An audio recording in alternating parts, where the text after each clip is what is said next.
ወወልድ ወመንፈስ ቅዱስ አሐዱ አምላክ አሜን።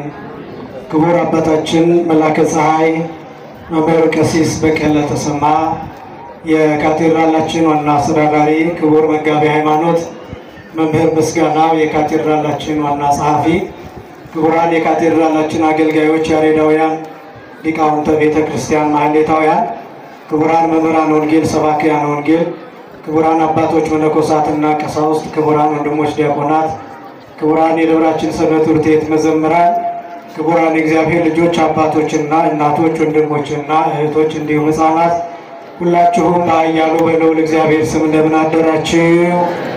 እንደምን አረፈዳችሁ?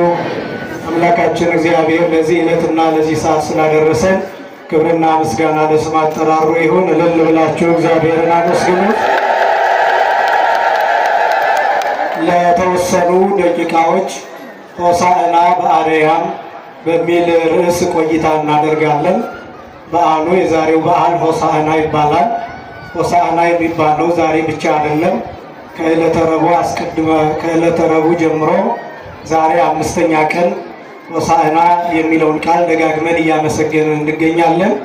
የዛሬው የአምስቱ ቀን ፍጻሜ መሆኑና ዋናው ዕለቱን የጠበቀ ጌታችን መድኃኒታችን ኢየሱስ ክርስቶስ የተመሰገነበትን ምስጋና የምናከብርበት በዓል መሆኑ ነው። ይህ ሆሳዕና የሚለው በዕብራይስጥ ቋንቋ ሆሻዕና ተብሎ ይታወቃል። ና አሁን አድን፣ ና አድነን የሚል ትርጉም ያለው ነው። በመጽሐፍት በቅዱሳት መጽሐፍት ደግሞ በመዝሙረ ዳዊት መዝሙር 117 ቁጥር 25 ላይ ኦ እግዚኦ አድህንሶ፣ ኦ እግዚኦ ሰርህሶ፣ አቤቱ ና አሁን አድን፣ አቤቱ ና አሁን አቅና፣ አቤቱ ና አሁን አድና የሚል ትርጉም ያለው ሐሳቡ ይሄ ሆኖ ሆሳዕና የሚለው ቃል ከዚህ የተወሰደ ነው። ይሄ ሆሳዕና የሚለው በብሉይ ኪዳን ማንም ያልተመሰገነበት፣ እነ ሙሴ ያልተመሰገኑበት፣ እነ ዳዊት ያልተመሰገኑበት፣ እነ መልከጼዴቅ ያልተመሰገኑበት፣ ሌላ ያልሰማው ለማንም ያልተሰጠ ምስጋና የተለየ ምስጋና ነው። ይህ ምስጋና ጌታችን መድኃኒታችን ኢየሱስ ክርስቶስ ብቻ የተመሰገነበት ምስጋና ነው። ሆሳዕና ማለት ትርጉሙ መድኃኒት ማለት ነው። ና አድን የሚለውን ትርጉም ይዘን ስንተረጉም ጽንሰ ሐሳቡ መድኃኔ ዓለም የሚለውን ኢየሱስ የሚለውን የስም ትርጓሜ የሚያሳይ ነው እና ጌታችን መድኃኒታችን ኢየሱስ ክርስቶስ ወደዚህ ስፍራ ወደ ኢየሩሳሌም ከመግባቱ አስቀድሞ ይህንን ምስጋና ተዘጋጅተው ጠብቀውታል። ይህን ምስጋና ያመሰገኑበት ምክንያት ብዙ ጊዜ እንደሚገለጠው በየዓመቱ መጋቢት 21 ቀን ቅዳሜ ቀን ጌታችን መድኃኒታችን ኢየሱስ ክርስቶስ አልዓዛርን ከመቃብር ከቀሰቀሰ በኋላ ከሞት ካስነሳ በኋላ በዚህ ምክንያት ነው ሆሳዕና ተብሎ የተመሰገነው። ጌታ መጋቢት 21 ቀን ቅዳሜ ቀን አልዓዛርን ካስነሳ በኋላ በማግስቱ እሁድ ቀን እንዳስለመደ ቢታንያ አድሮ ወደ ምኩራቡ ሲሄድ ነው ይህ ምስጋና የጠበቀው። ይህ ምስጋና ሆሳዕና በአርያም ለወልደ ዳዊት የሚለው ምስጋና ድንገት እንደ ቦምብ የፈነዳ ያስደነገጠ፣ ኢየሩሳሌም የታወከችበት፣ ተራሮቹ የተጨነቁበት፣ ሕዝቡ ሁሉ የተገረመበት፣ በሚሊዮን የሚቆጠር ሕዝብ የሰማው ምስጋና ነው። በዚህ ወቅት ጌታችን መድኃኒታችን ኢየሱስ ክርስቶስ ይህንን ምስጋና በተመሰገነበት ወቅት ከመላው ዓለም የአይሁድን ስነ በዓል ወይም የበዓሉን ውበት ለማየት የፋሲካን በዓል ውበት ለማየት ከብዙ ቦታ የተሰበሰበ ሕዝብ የነበረበት አካባቢ ነው። ይሄ ጊዜ ማለት እንግዲህ ፋሲካን የሚያከብሩት አይሁዳውያን ዕለተ ሐሙስ ላይ ነው። በዓሉ የሚከበረው ሐሙስ ነው። ሐሙስ በዓሉ ሊከበር እሁድ ቀን ነው ይሄ ታሪክ የተፈጸመው። እሁድ ቀን በአይሁዳውያን የሥራ መጀመሪያ ቀን ነው። የሥራ መጀመሪያ መሆኑ ብቻ ሳይሆን የፋሲካ በዓል ስለደረሰ የፋሲካ በዓል ለመግዛት ገበያው ይጨናነቅበት የነበረበት ወቅትና የኢየሩሳሌም ከተማ በሕዝብ ብዛት ይጨናነቅበት የነበረበት ወቅት ነው።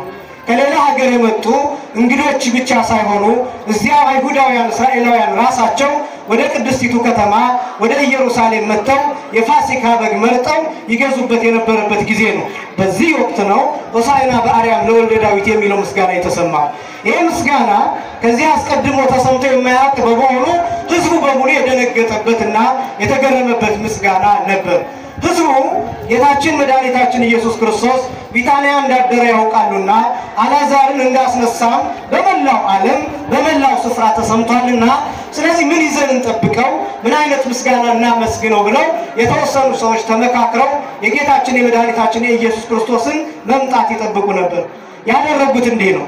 አንደኛ የምናመሰግነው ምስጋና ሆሳዕና በአርያም ለወልደ ዳዊት ቡሩክ ዘይመጽእ በስመ እግዚአብሔር ወቡሩክ ንጉሠ እስራኤል ሰላም በምድር ወስብሐት በአርያም የሚለውን ምስጋና እናመሰግናለን አለ። አንደኛ። ሁለተኛ የምናመሰግነው ዘንባባ ይዘን ነው አሉ። ለምንድን ነው ይህንን ዘንባባ የመረጡት ቢባል ከዚያ አስቀድሞ አብርሃም ይስሐቅን በወለደ ጊዜ ዘንባባ ይዞ አመስግኗል። ሄሮድስ ሆሎፎርኒስን በገደለች ጊዜ ዘንባባ ይዛ አመስግናለች። በእስራኤላውያን ልማድ ድል የማድረግ ምልክት የማሸነፍ ምልክት ስለሆነ ክርስቶስ ሞትን አሸንፏል፣ አልዓዛርን ከመቃብር ቀስቅሷልና ስለዚህ መድኃኒት መባል ይገባዋል። ለዚህም ምልክቱ ዘንባባ ይዘን እናመሰግነዋለን ብለው ወሰኑ። ሶስተኛ ይህንን ምስጋና የምናመሰግነው ወደ ቤተ መቅደሱ ሲቃረብ ከቤተ ፋጌ ካለፈ በኋላ ወደ ቤተ መቅደሱ ሲመጣ አጅበነው እስከ መቅደሱ እስከ ምኩራቡ ድረስ እንሄዳለን ተባባሉ። አራተኛ ምስጋናው ላይ የሚሳተፉ ሰዎች ተመርጠዋል። ሕፃናት የሚጠቡ በእናቶቻቸው ጀርባ በእናቶቻቸው ትከሻ ያሉት በመንፈስ ቅዱስ የተናገሩ ናቸው። ነገር ግን እነሱ ወጣቶችን አደራጅተው ሽማግሎችን አደራጅተው ከፊት ያሉት ሆሳዕና በአርያም ብለው ሲጮሁ ከኋላ ያሉት እየተቀበሉ በአንድ ድምፅ ሆሳዕና በአርያም እያሉ ወጣቶቹና ሽማግሎቹ እየተቀባበሉ እንዲያመሰግኑት በዚህ ተስማምተው ጌታችንን መድኃኒታችን ኢየሱስ ክርስቶስን ጠበቁት። ጌታም ደግሞ አምላክ ነውና እንዲህ እንደሚጠብቁት ያውቃል። ዘንባባ ይዘው ሆሳዕና በአርያም እያሉ እንደሚያመሰግኑት ያውቃልና ጌታችን ወደ ኢየሩሳሌም ወደ ዋናው ከተማ ከመግባቱ አስቀድሞ ሐዋርያትን ሁለቱን ደቀ መዛሙርቱን እንዲህ ብሎ ላካቸው። ሁሩ ሀገረ ዘቅድሜክሙ ወደፊታችሁ ሀገር ሂዱና ተረክቡ ይላል። አህዮች ታስረው ታገኛላችሁ፣ እነሱን ትፈቷቸዋላችሁ።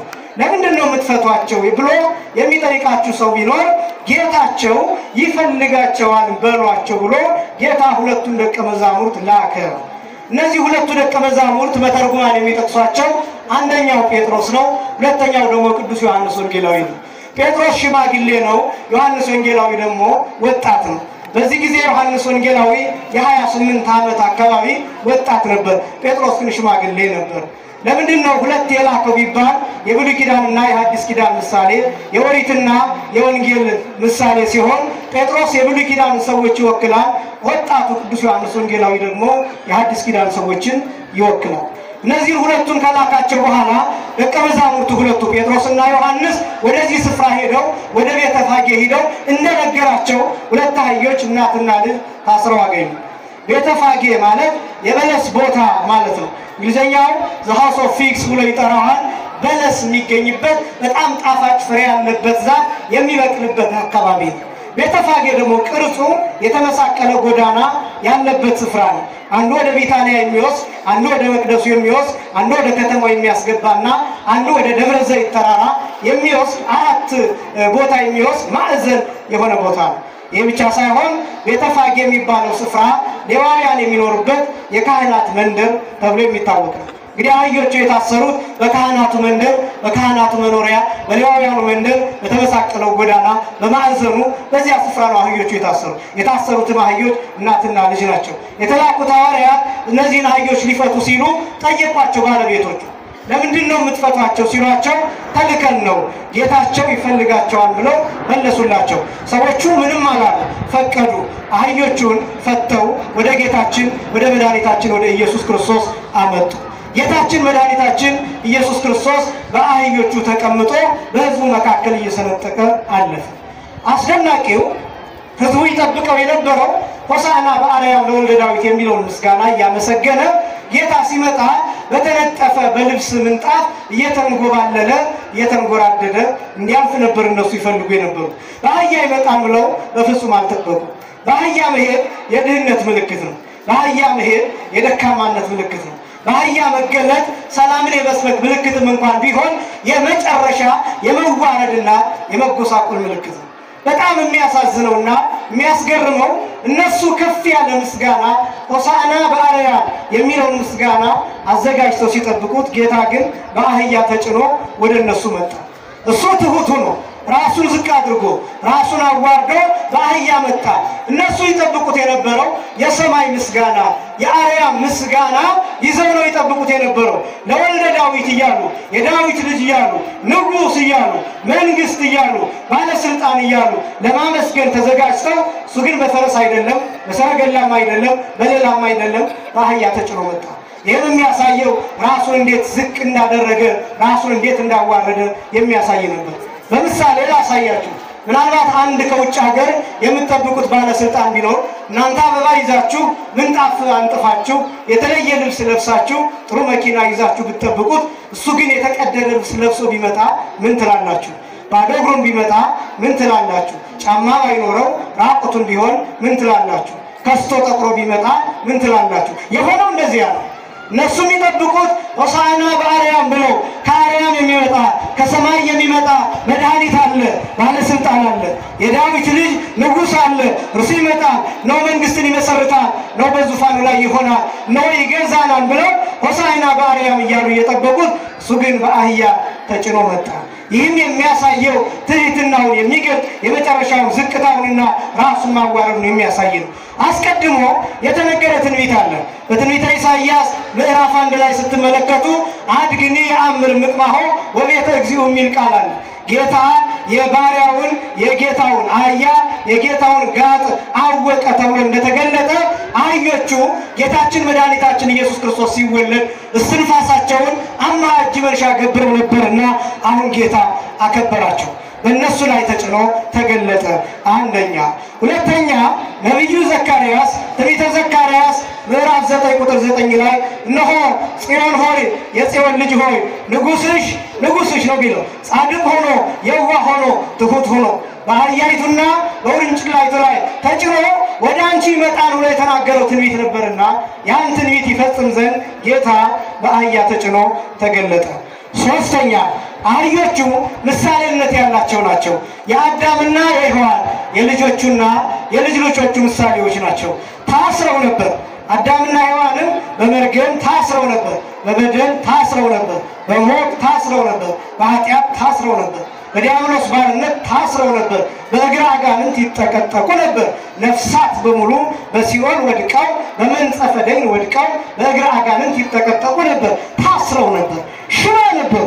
5500 ዘመን የነበረው ዘመን በሙሉ የፍዳ ዘመን፣ የጨለማ ዘመን፣ የሞት ዘመን፣ የመከራ ዘመን፣ የመታሰር ዘመን፣ የሽባነት ዘመን፣ ምንም ማድረግ የማይቻልበት ዘመን፣ ስልጣን የሌለበት፣ ልጅነት የታጣበት፣ ከእግዚአብሔር የተለየንበት፣ ከእግዚአብሔር የራቅንበት፣ የእግዚአብሔርን ስም አባት ብለን መጥራት የማንችልበት ያ ክፉ ዘመን፣ ያንን ዘመን የሚያሳየው እነዚህ አህዮች ታስረው ነበር። አህዮቹ አዳምና ሔዋን ናቸው። ለምንድን ነው አዳምና ሔዋን ልጆቹና የልጅ ልጆቻቸው አህያ ተብለው የተገለጡት ቢባል አህያ የሚጫን ነው፣ አህያ የሚጋለብ ነው፣ አህያ የሚሰደብ ነው፣ አህያ የሚናቅ ነው፣ አህያ ዘገንተኛ ነው፣ ዝግተኛ ነው። አዳምና ሔዋን ልጆቻቸውና የልጅ ልጆቻቸው እንዲሁ ነበሩ፣ የሚጫኑ ነበሩ። ዲያብሎስ የሚጫናቸው በባርነት የሚኖሩ ሞትን ያህል ዕዳ ተሸክመን የምንኖር ነበር። ማንም የሚነዳ ማንም የሚመታ ማንም የሚጋልበን ማንም የሚገርፈን ነበር በብሉይ ኪዳን። ያንን ዘመን የሚያሳይ ነው። ያ የጭንቅ ዘመን የሰው ልጅ እንደ እንስሳ የሆነበት ዘመን ልበ አምላክ ዳዊት እንደተናገረው ሰብእሰ እንዘ ክቡር ውእቱ ኢያእመረ ወኮነ ከመ እንስሳ ዘአልቦ ልብ ተመሰሎሙ። ሰው ግን ክቡር ሆኖ ሳለ አላወቀም፣ እንደ እንስሳ ሆነ ተመሰላቸው፣ ወይም እነሱን መሰለ ተብሎ እንደተናገረ እንደ አህያ ሆነ የኖርንበት ዘመን ነበር። ከዚያስ አህዮቹን ፍቷቸው ብሎ ሐዋርያትን መላኩ የምንፈታበት ዘመን እንደደረሰ ያጠይቃል። ግብርና ምስጋና ለአምላካችን ይሁን። መስገኑት ይላል። የመፈታት ዘመን፣ ሞትን ድል የማድረግ ዘመን፣ የማሸነፍ ዘመን፣ ወደ ገነት የመግባት ዘመን፣ ልጅነትን የማግኘት ዘመን፣ ዘመነ አዲስ ኪዳን፣ ዘመነ ክርስቶስ፣ ዘመነ ስጋዌ፣ ዓመተ ምሕረት፣ ዘመነ ምሕረት። ያ ዘመን እንደመጣ ለማሳየት ደቀ መዛሙርቱን ልኮ አህዮቹ እንዲፈቱ አደረገ።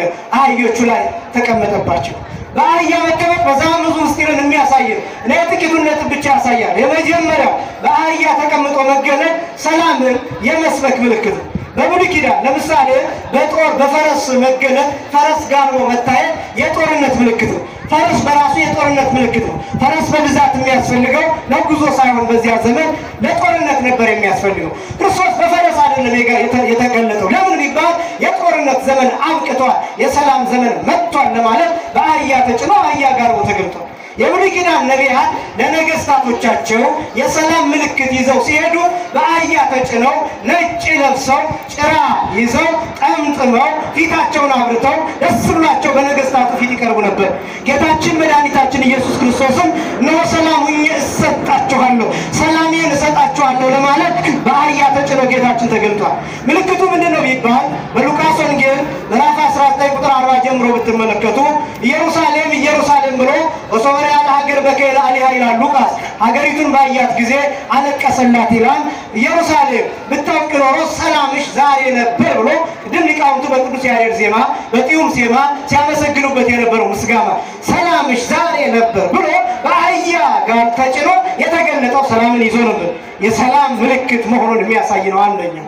ሁለተኛ በአህያ ተጭኖ መገለጥ ምንን የሚያሳይ ነው ቢባል በአህያ የተጫነ ሰው አሳዶ አይዝም፣ ብዙም አይርቅም፣ መሮጥም አይችልም፣ ፍጥነትም የለው ነው በመካከላችሁ ነኝ፣ በፈለጋችሁ ጊዜ ታገኙኛላችሁ ሲል ነው የኛ ጌታ። ክብርና ምስጋና ለስሙ አጠራርህን አመስግኑት ነው።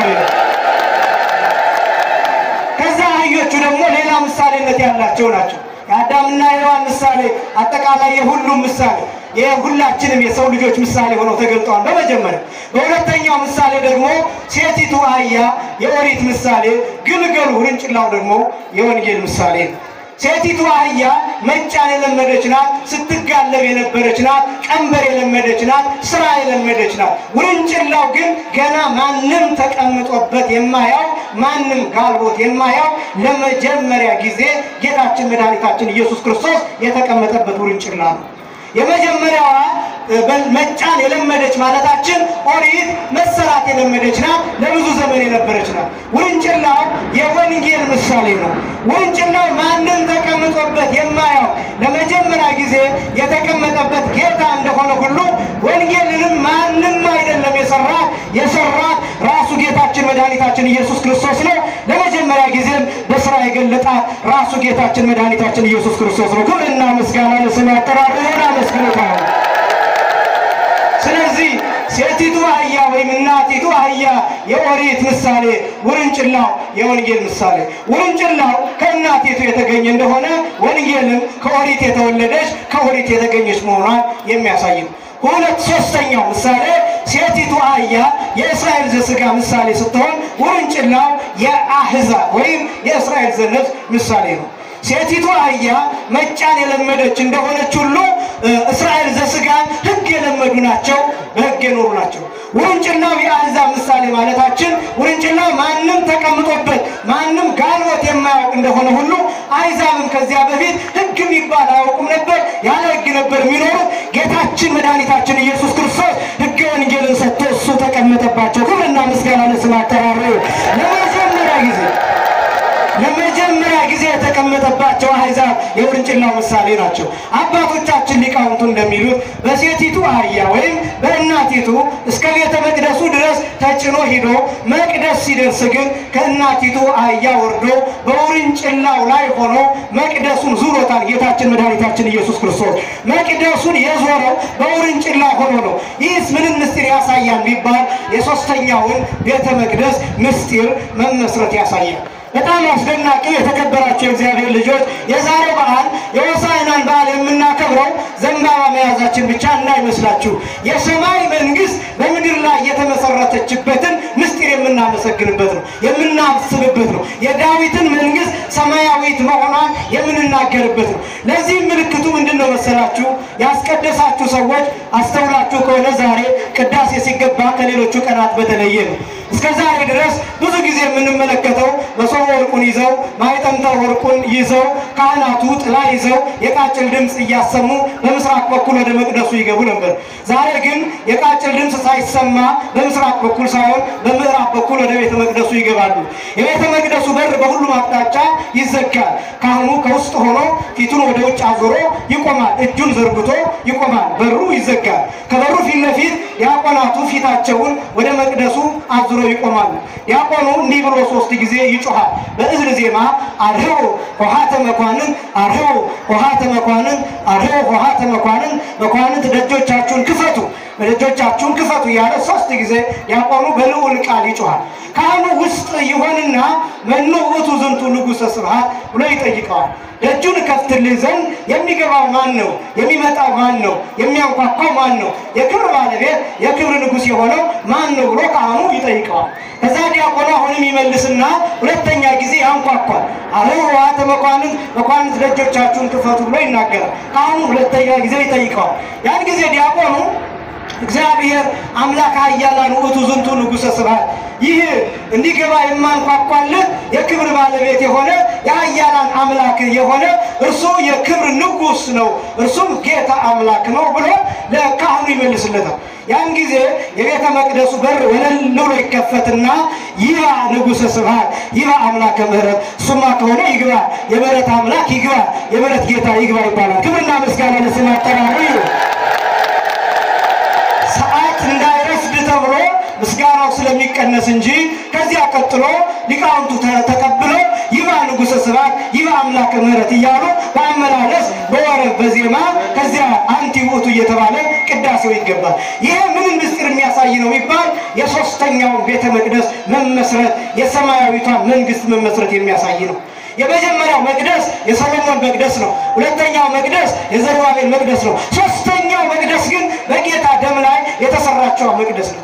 ይህስ ምልክቱ ምንድን ነው ይባል? በሩ ወለል ብሎ መከፈቱ ሶስተኛው መቅደስ ይህች ቤተክርስቲያን በጌታ ደም እንደምትመሰረት ማሳያ ነው። ምስጢሩ ምንድን ነው? መጽሐፍ ቅዱስ ላይ ምን አለ ብላችሁ ብትጠይቁ አንጽሖተ ቤተ መቅደስ ተብሎ ይታወቃል።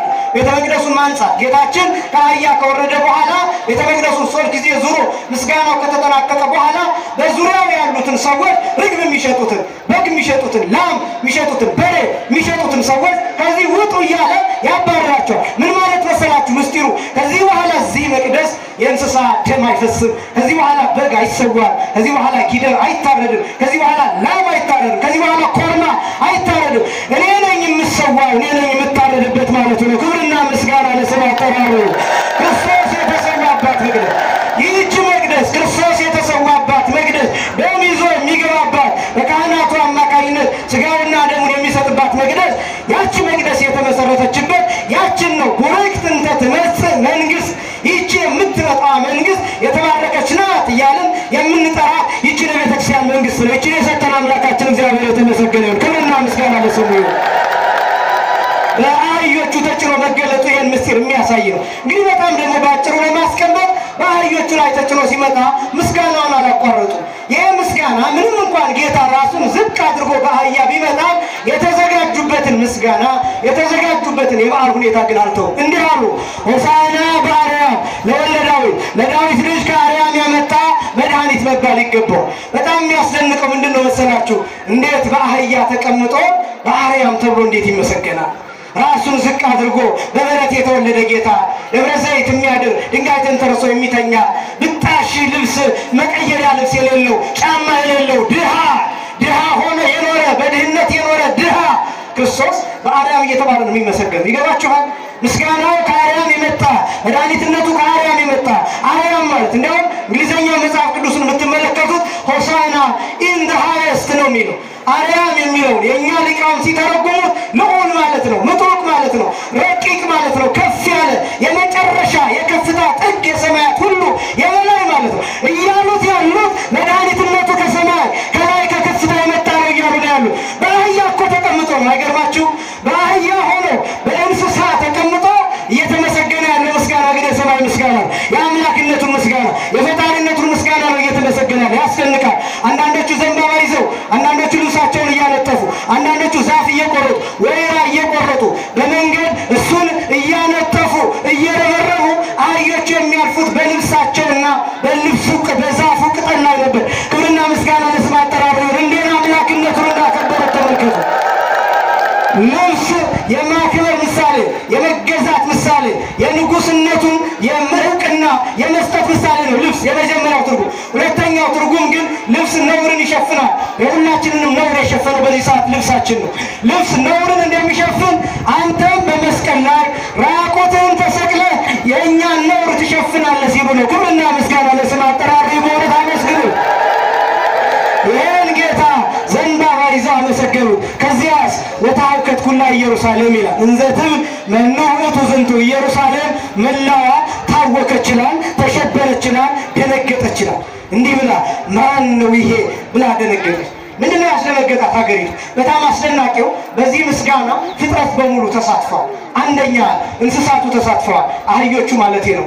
ሁለተኛ ህፃናት ተሳትፈዋል፣ ወጣቶች ተሳትፈዋል፣ ሽማግሌዎች ተሳትፈዋል። ሶስተኛ ሐዋርያት ተሳትፈዋል፣ ጠቅላላ 120 ቤተሰብ ተሳትፈዋል። አራተኛ የግሪክ ሰዎችና የሮም ሰዎች ተሳትፈዋል። አምስተኛ ድንጋዮች ተሳትፈዋል። ስድስተኛ ዛፎች ተሳትፈዋል። ሰባተኛ ምድር ተሳትፋለች። በኢየሩሳሌም አማካኝነት ተራራው በሙሉ ተሳትፏል። ክብርና ምስጋና ለአምላካችን ይሁን። ይሄ ብቻ አይደለም፣ እነዚህ ፍጥረታት ብቻ እንዳይመስላችሁ መላእክት በዚህ ምስጋና ተሳትፈዋል። ምስጋናቸው እንዲያው ራሱ ምስጋናው ቀጥታ የመላእክት ምስጋና ነው። ቅዱስ ሉቃስ የሚገልጸው የሉቃስ ወንጌል ምዕራፍ 19 ቁጥር 38 ላይ ያለውን ቃል ብታዩት እንዘይሉ ይላል፣ እየጮሁ እንዲህ እያሉ ይላል ቡሩክ ዘይመጽእ በስመ እግዚአብሔር፣ በእግዚአብሔር ስም የሚመጣ የተባረከ ነው። ሆሳዕና በአርያም፣ በአርያም ላለ ለዳዊት ልጅ መድኃኒት መባል ይገባዋል። ቡሩክ ንጉሠ እስራኤል፣ የእስራኤል ንጉሥ ቡሩክ ነው ካሉ በኋላ ይላል ሰላም በምድር ወስብሐት በአርያም፣ በምድር ሰላም ይሁን በሰማይ ደግሞ ምስጋና ይሁን አሉ ይላል። ክብርና ምስጋና ለስሙ አጠራሩ። ይሄ የመላእክት ምስጋና ነው። ይህች ናት የእግዚአብሔር መንግስት የምትባሉ ይችላል፣ ቤተክርስቲያን የምትባሉ ይችላል። ወዳጄ ይሄ ባህል ከማሰሪያ የተፈታንበት ከመላእክት ጋር አንድ የምንሆንበት ነው። የተከበራችሁ የእግዚአብሔር ልጆች እኔ እያጠቃለልኩኝ ነው። ይሄ ባህል ይህንን ዘንባባ ይዘን እንዳው ዝም ብለን ፎቶ ተነስተን ብዙዎቻችን አሁን ቸኩለናል።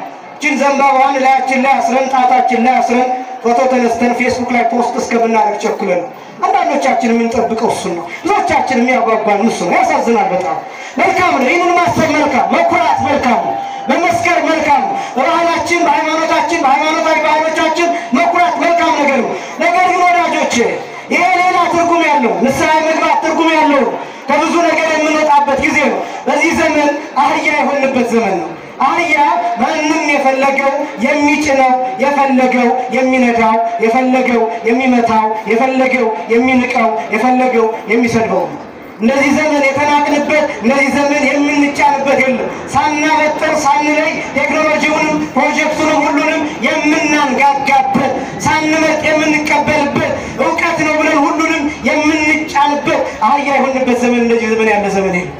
በስልኮቻችን አህያ የሆንበት ዘመን፣ በኮምፒውተሮቻችን በቴክኖሎጂዎቻችን በራሳችን ጥቅሞች በራሳችን መሳሪያዎች በራሳችን ቤት በራሳችን ገንዘብ በራሳችን ጭንቅላት በራሳችን አይምሮ በራሳችን ፈቃድ አህያ የሆንበት ዘመን የሆነስ ይቻላል እንደፈለገ የሚያደርግ ሱሰኛ የሆነው አብዛኛው ኦርቶዶክሳዊ፣ ጠጪ የሆነው አብዛኛው ኦርቶዶክሳዊ፣ ሰካራም የሆነው አብዛኛው ኦርቶዶክሳዊ፣ ዘፋኝ የሆነው ኮንሰርት አድናቂ የሆነው የፊልም ተዋናይ አድናቂ የሆነው አብዛኛው ኦርቶዶክሳዊ እንደ አህያ እየተጫነ የሚሄዱ እዚህ ውስጥ እንደዚህ ካላችሁ ዛሬ ነፃ ውጡ። ዛሬ ከዚህ ተፈቱ። ወጣቶች ወንድሞቻችን ስሙ፣ ወጣቶች እህቶቻችን ስሙ። አድምጡን፣ እንደማመጥ ቤተክርስቲያኑን ስሙ፣ ቤተክርስቲያኑን አክብሯት። ነገም ልዩ በዓል አለ። የዚህ የሆሳዕና ዕለትማ አይሁድም ዘንባባ ይዘው እኮ አመስግነዋል። የመከራው ጊዜ ግን ሁሉም ትተው ሸሽተዋል። ቤተክርስቲያንን በመከራ ጊዜ መተው አይደለም፣ በሌላ ጊዜ መራቅ አይደለም፣ በሌላ ጊዜ ከወንጌል መለየት አይደለም፣ በዓላትን ብቻ ለዩ ማድመቅ አይደለም፣ ሆሳዕናንና ስቅለትን ብቻ እየለዩ መምጣት አይደለም። እነዚህ በስቶ መታየት ብቻ አይደለም። ነገ ስግደት አለ። ነገ ኑና ስገዱ በተመቻችሁ ሰዓት፣ በሚቀርባችሁ ቤተክርስቲያን በየትኛውም ሰዓት፣ ከስራ ነፃ ከትምህርት ነፃ በምትሆኑበት ሰዓት ወደ ቤተክርስቲያን ግቡ፣ ተፈቱ፣ ነፃ ሁኑ።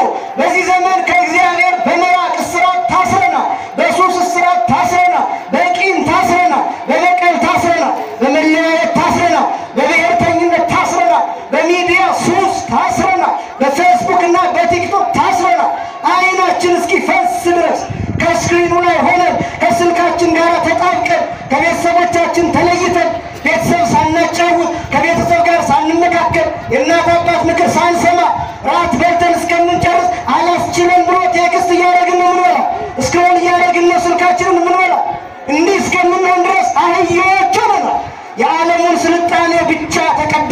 መንፈሳዊነትን ትተህ የምትሄድ ከሆነ እንደ አህያ ታስረሃል ብቻ አይደለም አህያው ነው ምዕራባዊ እየተጫነ ነው ቴክኖሎጂ እየተጫነ ነው ዲጂታል የሚባለው ዓለም ቨርቹዋል የሚባለው ምናባዊ የሚባለው ዓለም እሱ ተጭኗል እየነዳ ነው ማለት ነው እየጋለመህ ነው ማለት ነው ከእግዚአብሔር ለይቷል ማለት ነው ከዚያ ቦታ ሆሳዕና ከእስራት የመፈታት ቀን ነው ከሱስ የማምለጥ ቀን ነው ከርኩሰት የመውጣት ቀን ነው ቤተክርስቲያንን የመከተል ቀን ነው እውነተኛ ኦርቶዶክሳዊ የመሆን ቀን ነው ይህን መንግስት የመቀላቀል ቀን ነው ይችን ቤተክርስቲያንን መንግስት ይችን ቤተክርስቲያንን የመቀላቀል ቀን ነው እነዚህ ሁሉ አንድ ላይ ሆነው ያመሰገኑበት በጣም አስደናቂው ይሄን ብቻ ተናግሬ ጨርሳለሁ ኢየሩሳሌም ይላል ቅዱስ ማቴዎስ ሲናገር መኑ ውእቱ ዝንቱ ይሄ ማን ነው ብላ ስትጮህ ይላል ዋው ስሙ ህዝብ ይላል እንደው አሕዛብ ይላል ህዝብ አሕዛብ ሲያበዛ አሕዛብ ይላል አንድ በኩል ደግሞ የማያምኑትም ጭምር ነው መለሱ ይላል እንዲህ አሉ ይላል ይሄ ማን ነው ከምን የተነሳ ነው ይሄ ሁሉ ብርሃን ይሄ ሁሉ ምስጋና ይሄ ሁሉ ግርማ ይሄ ሁሉ ሞገስ ይሄ ሁሉ የሚያስገርም ነገር ምንድነው ብላ ስትጠይቅ ኢየሩሳሌም ምን ብሎ እንደመለሱ ታውቃላችሁ ህዝቡ ዝንቱ ውእቱ ኢየሱስ ዘናዝሬት ዘገሊላ ክብርና ምስጋና ለስሙ አጠራሩ አመስግኑት አንድ ጊዜ አመስግኑት ሁላችሁ አመስግኑ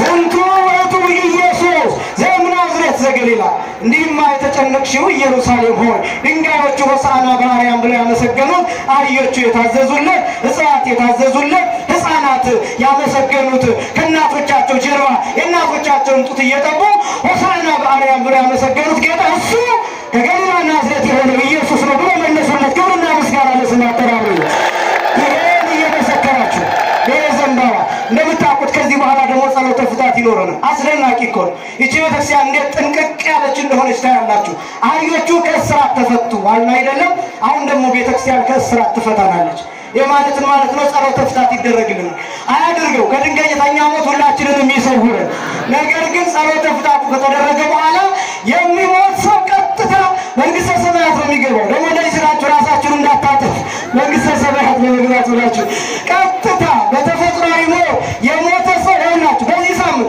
የሚፈታው የዚህች ቤተክርስቲያን ክብር አስደናቂነቷ ምን እንደሆነ ታውቃላችሁ አሁን ጸሎተ ፍታት ይደረጋል አልኳችሁ የሚፈቱ እናንተ ብቻ አይደላችሁ የምትፈቱት በመርከብ ያሉ በጀልባ እየተጓዙ ያሉ በአውሮፕላን ያሉ በስደት ያሉ ቤተክርስቲያን በሌለበት ካህን በሌለበት የአበሻ ድምፅ የኢትዮጵያዊ ድምፅ በማይሰማበት ሰማይና ምድር ሊደፋባቸው ደርሶ ተጨንቀው ያሉ ኦርቶዶክሳውያን በሙሉ በዚህ ቀን ይፈታሉ አያድርገውና በዚህ ሳምንት በሰሙነ ሕማማት ቢፈቱም ቢሞቱ እንኳን ቀጥታ መንግስተ ሰማያት ይገባሉ ክብርና ምስጋና ለአምላካችን ይሁን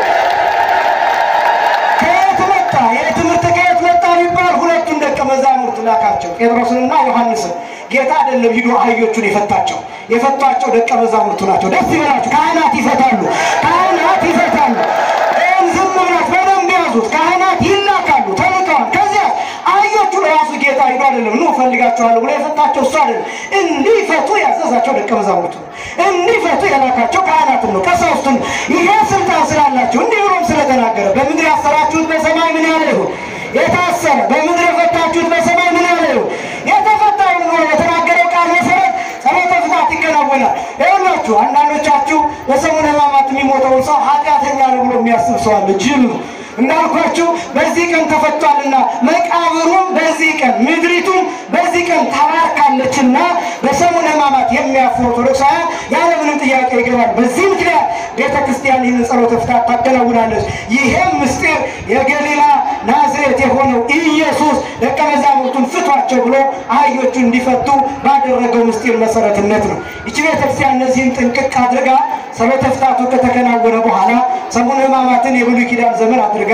የጌታን መከራ የብሉይ ኪዳን ዘመን መከራ የነፍሳትን መከራ እያሰበች እስከ ብርሃነ ትንሣኤ ድረስ ትቆያለች ሁላችንንም ለብርሃነ ትንሣኤ ያደርሰን ሁላችሁ አንድ ላይ ሆሳዕና በሉ በአርያም ሆሳዕና በአርያም ሆሳዕና በአርያም መድኃኒት መባል የሚገባው ጌታችን የተመሰገነ ይሁን ስብሐት ለእግዚአብሔር